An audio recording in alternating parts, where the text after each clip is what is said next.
and welcome back to our Evidence for God series. This is part 4. We've been thinking about different signposts, things that point towards God's existence, trying to go back to first principles and just grapple with the evidence of the world around us and our experience. We've thought about the created realm, or the material realm, so to speak, that we live in. Why is it here in the first place? We've thought about our human spirituality and rationality, and the pointers there. We thought last time about the evidence for the resurrection of Jesus Christ, and today I want us to think about the experience of believers with respect to God's action, God's intervention in their own lives. There's a body of evidence that needs to be looked at, that needs to be examined. Evidence that goes centuries back, and evidence that it comes from different languages and cultures and countries all over the world today. Christians who will tell of God's work in their own lives. And you cannot just dismiss that evidence a priori. That would not be a scientific way to proceed. No good scientist just dismisses evidence out of hand. Evidence needs to be analysed. If it's found to be unsubstantiated, then fair enough, dismiss it.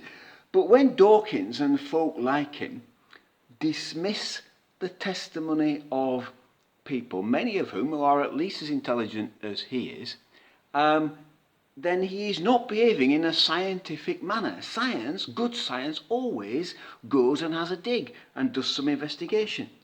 So there's this vast body of testimony and story of God doing stuff in people's lives that we need to have a think about. And I want to make a couple of points about that.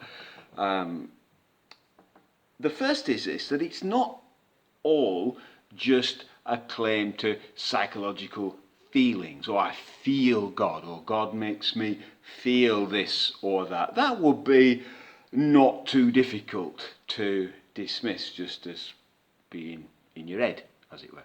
But it doesn't just consist of that. This body of testimony, there are stories of healings, of guidance, of supernatural intervention and protection, specific prophetic messages that have turned out to be bang on the money. There's all sorts of really quite specific stories of God doing specific interventionist stuff. That's the first point to make. The second point to make, so it's not just stories that are about feelings. The second point to make is that this testimony comes from right across the intellectual spectrum. For sure, some of these stories come from people whose grasp of the difference between signal and noise you might want to question.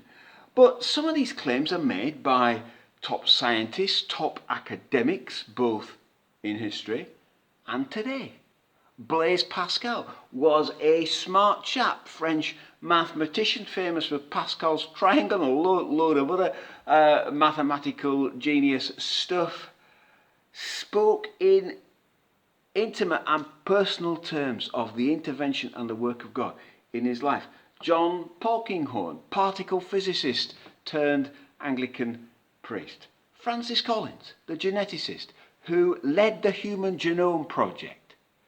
These are people at the top of their game, their academic game, but who would speak of a living God, a real God, who has involved himself in their lives. And there are thousands more testimonies the world over of God doing stuff. Now that doesn't make it true, but it certainly should make it worthy of investigation.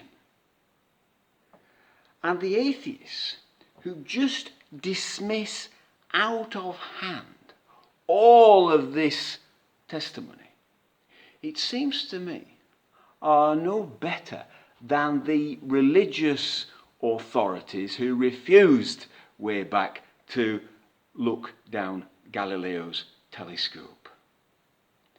There are dogmatists on both sides of the God debate, but we've got to do better than dogma. You know, we've got to look carefully, without prejudice. We've got to take off the glasses that we already wear that can filter what we want to see, and look without prejudice at the evidence. And that's what I want to encourage you to do. All of this comes down to the difference between signal and noise. Now, I accept that any single story of God's action or God's intervention in somebody's life can be dismissed as noise, as anecdote, as coincidence. Okay, of course it can. And I will also very, very readily accept our human susceptibility, the susceptibility of the human brain, to be fooled by randomness. If I can borrow the title of Nassim Taleb's excellent book, well worth reading. Yes, of course we're susceptible to that. And I think at times some Christians are fooled by randomness. They see pattern where there isn't pattern. They pray for car parking spaces and lo and behold a car pulls out in front of them. Or two people share the same Bible verse with them in the same week, and well, that must be God speaking. You know, I'm quite a skeptic with some of that stuff. I'm not a person who will just swallow every tale of all, you know, that was God. As a mathematician with a keen interest in probability, I understand that randomness can generate events that appear to be meaningful, that appear to have pattern, but are not. That randomness can produce things that have impossible odds, but nevertheless they were just chance. They are not proof of God. I understand that. There's a lot of stuff that's noise and it's not signal. But whilst any one individual testimony or story of God's work might be dismissed in such a manner, when we find that there's a whole truckload of such stories, when we find that there's a vast body of evidence coming down the centuries from every quarter of the planet and all over the planet today, personal testimony of God doing stuff, and most of it coming from people who are perfectly normal and balanced and actually quite intelligent. Biography after biography after biography. Then, I think there's something that needs looking at. Are all those people deluded? All of them? Are they all making it up?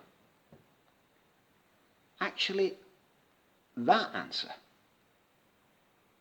it seems to me, is highly improbable.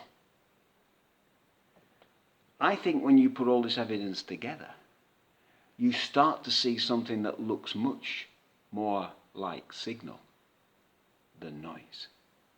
You start to see something that is well worthy of some proper investigation.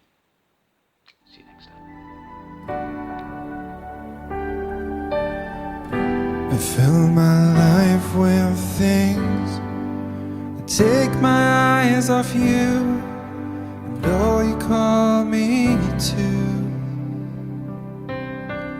Live just to please myself.